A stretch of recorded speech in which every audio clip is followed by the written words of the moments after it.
Hello friends, welcome to my channel Dipti Prithibi. আবার একটি নতুন গল্প নিয়ে হাজির হলাম। গল্পটি ভালো লাগলে লাইক এবং কমেন্ট করবেন এবং আমার চ্যানেলটিকে সাবস্ক্রাইব করে আমার পাশে থাকবেন। ইস, কোন ড্রেসটা যে আজ পরবে কিছুতে ঠিক করতে পারছে না ঝিমলি। আলমারির সব জামা ঠাই হয়েছে বিছানার উপর।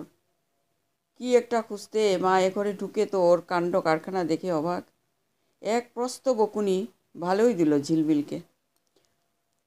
অন্য সময় হলে মায়ের বকুনি খেয়ে এতক্ষণে মুখ ভার হয়ে যেত ওর, কিন্তু আজ সে সময় নেই ওর হাতে। 5টা যে আর বেশি দেরি নেই। কি পড়বে সেটাই এখনও ঠিক করতে পারছে না। তখনই মোবাইলটা বেজে উঠল। আওয়াজটা কানে এলেও মোবাইলটা তো চোখে পড়ছে না।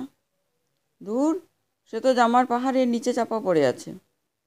কোনো রকমে তাকে উদ্ধার করতে করতে রিংটাও গেল থেমে। অঞ্জন ফোন করেছিল। এই সময়ে ওর আবার কিসের দরকার পড়ল? রিং ব্যাক করতে গিয়েও থেমে গেল ঝিমলি। থাক, পরে কথা হবে ওর সাথে। ওর তো কখনই ফোন করার তেমন কোনো কারণ থাকে না। অবশেষে একটা ব্ল্যাক জিন্স আর আকাশি স্লিভলেস কুর্তিটা পরে যখন ওর মেকআপ কমপ্লিট হলো, ঘড়ির কাঁটা তখন 5টা বেজে 10। ইস, আজকেও লেট করে ফেললো। জামা কাপড় আলমারিতে গোছাতে গেলে আজ আর কুশলের সাথে দেখা করাটাই হবে না। ফিরে এসে না হয় আরেকবার মায়ের বকুনি খাবে। এখন কিছু করার মতো সময়টাই নেই। স্কুটিটা নিয়ে যখন ফেস টু ফেস কফি শপটার সামনে পৌঁছালো, তখন বেশ দেরি হয়ে গেছে। এই কফি শপটার সামনেই তো কুশলের দাঁড়ানোর কথা ছিল। তবে কি ফিরে গেল ওর দেরি দেখে?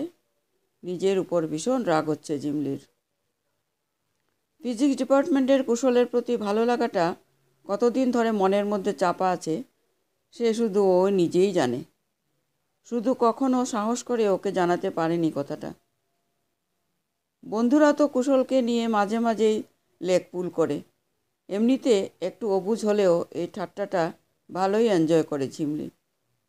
সেই কুশল গতকাল নিজে ওর মোবাইল নম্বর দিয়ে দেখা করার কথা বলেছিল, আর ও দেরি করে সব গোলমাল করে ফেলল। রাগে ওর নিজের হাত নিজেরই কামড়াতে ইচ্ছা করছে। তাড়াতাড়ি কুশলের মোবাইলে একবার ফোন করে ঝিমলি। ইস, ফোনটাও ধরছে না। নিশ্চয়ই রাগ করেছে। স্কুটিটা রেখে কফি শপটার উল্টো দিকে পার্কটার সামনে দাঁড়িয়ে মোবাইলে ট্রাই করছে কুশলকে। রিং হয়ে যাচ্ছে, তাও ধরছে না। জানি কেন। টেনশনে হাতের তালু ঘামতে শুরু করেছে ঝিমলি। আরে পল্লবী অত সেজেগুজে কফি শপে ঢুকছে, সঙ্গে তো কেউ নেই। দেখতে হচ্ছে তো কার সঙ্গে ডুবে ডুবে জল খাচ্ছে। চুপচাপ শান্তশিষ্ট মেয়েটাও প্রেম করছে, অথচ ওরা বন্ধুরা কেউ জানতেই পারেনি।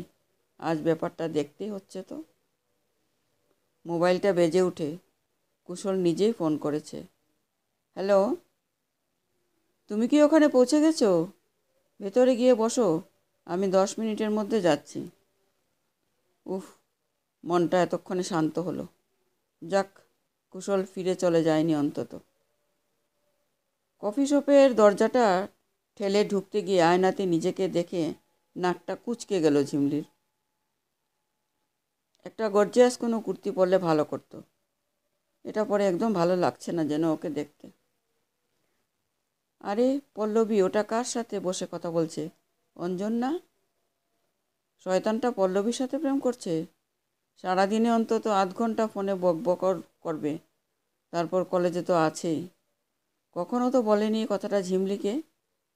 কলেজে ঝিমলির সাথে ফেভিকলের মতো লেগে থাকবে, আর সামান্য এই কথাটা বিশ্বাস করে বলতে পারলো না। মুডটা একদম তেতো হয়ে গেল ঝিমলির। অঞ্জনটাও তলতলে। ঝিমলিকে দেখতে পেয়ে পল্লবী ওকে ডেকে নেয়। কিরে, চুপি চুপি তো বেশ প্রেম করেছিস, আমাকে আবার ডাকছিস কেন?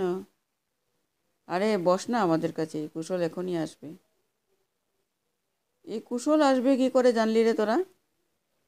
পল্লবীর থেকেও বেশি রাগ হচ্ছে অঞ্জনটার উপর। কড়া চোখে যদি ভস্ম করে দিতে পারত শয়তানটাকে, তবে ওর রাগ মিটত। শেষে কিনা পল্লবীর সাথে। আরে তোমরা সবাই এসে গেছো, আমিই লেট করে ফেললাম। কুশল এসে একটা চেয়ার টেনে এই টেবিলেই বসে পড়ে। বেশ অবাক ঝিমলি। অঞ্জন, পল্লবী আসবে সেটা কুশল জানতো। সবটুকু জিলিপি পাকিয়ে যাচ্ছে ওর মাথাতে। অঞ্জনটা কি নির্লজ্জের মতো পল্লবীর সাথে বকবক করছে দেখো। অসহ্য লাগছে ঝিমলির। মনে হচ্ছে এখনই পালিয়ে যায় এখান থেকে। এদেরকে এখানে দেখে তুমি অবাক হচ্ছ, তাই তো ঝিমলি?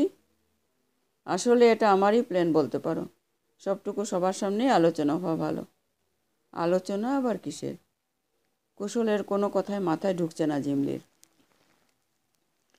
আমার সাথে পল্লবীর রিলেশনটা অনেক দিনের, কিন্তু তোমার মনে মনে পাগলামিটা আমি যে জেনে গেছি ঝিমলি। ইস, কি লজ্জা, কি লজ্জা! লজ্জাতে মাথা হেঁট হয়ে আসছে ঝিমলির। সবার সামনে ডেকে এনে এইভাবে অপমান। তবে এটা বলার জন্য কিন্তু তোমাকে ডাকিনি। তোমার প্রেমে যে একজন পাগল, সেটা কি জানো? অবাক হয়ে কুশলের দিকে তাকায় ঝিমলি। অঞ্জন তোমাকে ভালোবাসে, সেটা কখনো বুঝতেই পারোনি তুমি। ও কিন্তু তোমাকে খুব ভালোবাসে। এতক্ষণ যতটা খারাপ লাগছিল, আর ততটা খারাপ লাগছে না তো? কুশলকে না পাওয়ার কষ্টটাও যেন ভেনিস মন থেকে। কফির কাপে চুমুক দিতে গিয়ে আর চোখে অঞ্জনের দিকে তাকাতেই গিয়ে দুজনের চোখাচোখি। এতদিনের চেনা কাছের বন্ধুটাকে আজ হঠাৎ যেন কেমন লজ্জা লজ্জা করছে ঝিমলির। গল্পটি পুরো শুনবেন এবং কমেন্ট করে আমাকে জানাবেন। নমস্কার।